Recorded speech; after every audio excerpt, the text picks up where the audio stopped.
अस्सलाम वालेकुम जी।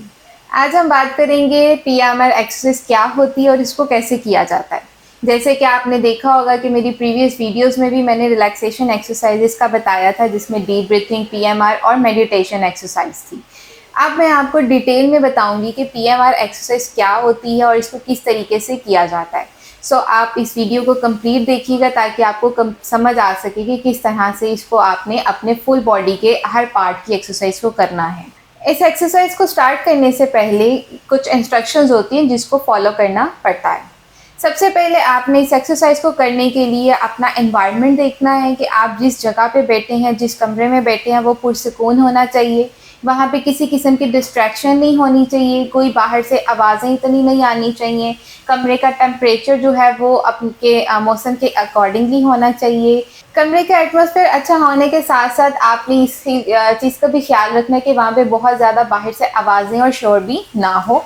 इसके अलावा कमरे में जो लाइट्स हैं वो भी डिम होनी चाहिए। अगर डिम होगी तो वो ज़्यादा बेहतर है और वो आपके माइंड पे भी ज़्यादा रिलैक्सिंग इफ़ेक्ट्स डालेगी। अब आपने ये एक्सरसाइज करने के लिए आप इस एक्सरसाइज को बैठ के भी कर सकते हैं, बिल्कुल जिस तरह से मैं सोफे पे बैठी हूँ या आप किसी चेयर पे बैठे हैं, यानी किसी भी चीज़ के एज पे, किनारे पे आप बैठे हैं। अगर आप बेड पे भी हैं तो आप उसके किनारे पे हों। आपकी दोनों टांगे जो हैं वो फर्श पे आप इस तरह से स्ट्रेट होनी चाहिए, बिल्कुल सीधी। आपके दोनों पाँव फर्श पे होने चाहिए, जैसे टांग पे टांग रख के बैठते हैं ऐसे नहीं करना आपने। आप ये एक्सरसाइज लेट के भी कर सकते हैं और बैठ के भी कर सकते हैं, जिस तरह से आप खुद को ज़्यादा कंफर्टेबल समझें। इस एक्सरसाइज को करने से पहले, यानी स्टार्ट जब हम करने लगे हैं उससे पहले, जैसे आपने मेरी लास्ट वीडियो में देखा था, मैंने बताया था किस तरीके से डीप ब्रीथिंग करनी है। आपने उससे पहले वो एक्सरसाइज करनी है। 5 से 10 मिनट मुसलसल डीप ब्रीथिंग करनी है, लंबे गहरे सांस लेने हैं और उसके बाद उसी पोजीशन में बैठे बैठे आपने ये एक्सरसाइज स्टार्ट करनी है। अब मैं आपको अपनी क्लाइंट के साथ एक्सरसाइज करके बताऊंगी। जैसा कि मैंने बताया कि डीप ब्रीथिंग आपने करनी है, इसी तरह से इन्होंने भी अपना डीप ब्रीथिंग का स्टेप जो है वो कर लिया है। लंबे गहरे सांस इन्होंने लिए हैं और रिलैक्स होने के बाद अब हम एक्सरसाइज यानी पीएमआर की तरफ आना शुरू हो रहे हैं।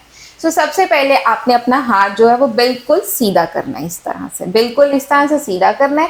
और अब आपने अपनी मुट्ठी बनानी है आहिस्ता आहिस्ता से, यानी अपना हाथ को ऐसे अंदर रखना है, थंब को अंदर और उंगलियों को बंद करना है। अब आप जितना ज़ोर हो सके अपनी हाथ पे लगाना और इस मुट्ठी को आपने ज़ोर से बंद करना है। बिल्कुल इसी तरह से मुट्ठी को ज़ोर लगा के बंद करना है और 4 से 5 सेकंड इसी तरह से दबाव में रखना है, जिस तरह से इसने किया हुआ है। इसके बाद आहिस्ता आहिस्ता जब 4-5 सेकंड गुजर जाएं, आप चाहे तो साथ साथ काउंट भी कर सकते हैं, 1 2 3 4 5, और फिर आप उसको आहिस्ता आहिस्ता से उसको रिलीज़ करेंगे। बिल्कुल अब आपने बहुत आराम आराम से अपनी मुट्ठी को खोलना है, बिल्कुल आराम से, बिल्कुल आराम से, और फील करना है कि ये टेंशन हाथ से, उंगलियों से निकल रही है, बाहर आ रही है। नेक्स्ट स्टेप में इसी तरह से हाथ को अपने बिल्कुल बाजू का आपने सीधा करना है। बिल्कुल इसी तरह से बाजू को सीधा करके आपने मुट्ठी को दोबारा से बंद करना है, बिल्कुल इसी तरह से जैसे पहला स्टेप रिपीट किया था। और अब आपने अपनी मुट्ठी को अपने फेस की तरफ लेके आना है। आप देख सकते हैं कि इस हिस्से में कर्व बिल्कुल नहीं आना चाहिए, बाजू बिल्कुल स्ट्रेट होनी चाहिए और मुट्ठी को अपने फेस की तरफ खींचना है, जितना हो सके अपने फेस की तरफ लेके आना है। और अब आप महसूस कर रही होंगी आपको इन हिस्सों में खिंचाव महसूस हो रहा है। बिल्कुल इसी तरह से इस एक्सरसाइज को करना है और आपको उन हिस्सों में खिंचाव महसूस होगा। 4 से 5 सेकंड इसी तरह से करना है। और अब आपने इसको बिल्कुल आराम आराम से वापस बिल्कुल रिलैक्स पोजीशन में पहले मुट्ठी को वापस करना है और फिर हाथ को आहिस्ता आहिस्ता खोलना है आपने, बिल्कुल रिलैक्स होकर, और फील करना है कि जो भी आपकी टेंशन उस वक्त मसल्स में है वो निकल रही है और आप रिलैक्स फील कर रहे हैं। बिल्कुल अब इसी का थर्ड स्टेप हम करेंगे। आपने इसी तरह से अपनी बाजू सीधी करनी है, फिर वैसे ही मुट्ठी बनानी है जैसे पहले 2 स्टेप्स में की।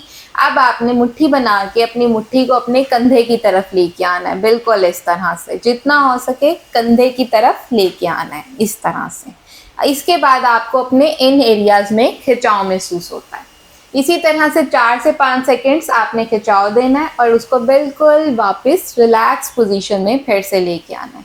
पहले अपनी बाजू को नॉर्मल लेके आना है, फिर अपनी मुट्ठी को आराम आराम से खोलना है। 4 से 5 सेकंड में अगर आपने अपने मसल्स को टेंशन दी है, उसको खिंचाव दिया है, तो उससे ज़्यादा टाइम में यानी 8 से 10 सेकेंड्स में आपने उसको वापस नॉर्मल पोजीशन में लेके आना है। यहाँ तक थी हमारी एक हिस्से की एक्सरसाइज यानी आपकी बाजुओं की और हैंड्स की। इस एक्सरसाइज को इतने स्टेप्स को आप चाहें तो आप एक एक पहले राइट साइड और फिर लेफ्ट साइड इस तरह से भी कर सकते हैं, और आप चाहें तो दोनों बाजुओं की एक साथ भी कर सकते हैं जी। तो अभी जैसे आपने एक स्टेप की एक्सरसाइज की है यानी अपनी बाजुओं की और हाथों की, अब इसके बाद हम नेक्स्ट स्टेप पे आएंगे जो कि हमारे फेस के मसल्स और शोल्डर के मसल्स आते हैं। ओके मिस, अब आपने अपने माथे के ऊपर जिस तरह से हम फ्रॉन्स लेके आते हैं और टेवड़ी चढ़ाते हैं गुस्से में, इस तरह से करना है। सिंपल इसका तरीका ये होता है, आप अपनी आंखों से ऊपर माथे की तरफ देखें या अपने सर की तरफ देखें, ठीक है। इस तरह से आपने करना है और जितनी देर इजीली आप उसको कर सकें उसके बाद आपने वापस उसको रिलीज कर देना है। ये आपके ये फॉरहेड की एक्सरसाइज होगी। इसके बाद नेक्स्ट स्टेप में ये करना है कि आपने अपने ये जबड़ों को बहुत ज़ोर से दबाना है, जैसे दांतों को ज़ोर से दबाते हैं इस तरह से करके आपने उसको ज़ोर से दबाना है, जैसे अक्सर छोटे बच्चे भी करते हैं।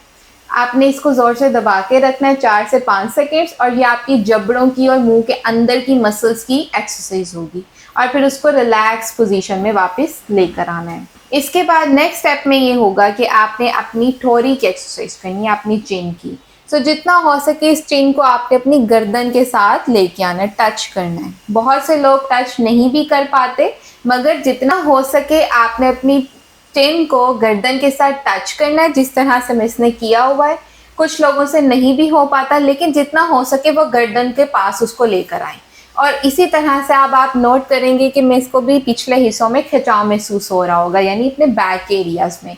सो उसको 4 से 5 सेकेंड खिंचाव देना और फिर आहिस्ता आहिस्ता दोबारा से नॉर्मल पोजीशन पे लेके आना है, बिल्कुल आराम से, और फील करना है कि ये टेंशन इन मसल्स में जो है वो बाहर निकल रही है जिस्म से। इसके बाद अब हमारा थर्ड हिस्सा आ जाता है जिस्म का, जिसमें हमारी चेस्ट, पेट और कमर की एक्सरसाइज आ जाती है।